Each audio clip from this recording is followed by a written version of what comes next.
Organizatorji želijo prek festivala doseči 3 stvari. Prva je ta, da mladi izkusijo skupnost, povezanost in prijateljstvo. Drugo je, da doživijo ob programu, delavnicah, različnih oblikah druženja bližino Boga. In tretja stvar, ki nam je zelo pomembna, je pa ta, da to izkustvo lahko živijo tudi v svojem vsakdanjem okolju. Kot sem že rekel, na vsakem koraku slišimo same problemi, same krize, tu pa najdejo mladi ravno v Jezusu Kristusu in povezanosti z njim, to se pravi moče naše vere, resnično odgovor in tudi motivacijo za alternativo, za drugačen način življenja, s tem pa tudi za svetlo prihodnost nas in tisti, ki prihajajo za nami. Za mlade so pripravili bogat program in različne delavnice.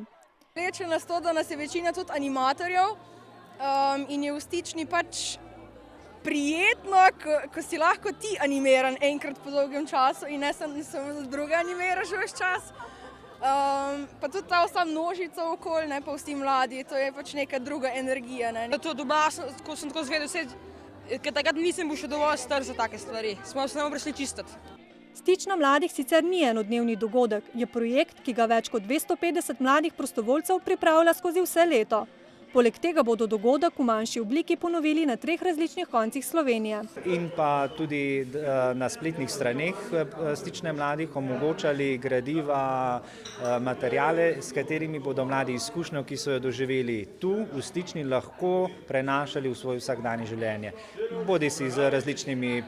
Letošnja novost je bil prispevek za organizacijo. 20% zbranega denarja bodo namenili za pomoč 6 družinam v stiski.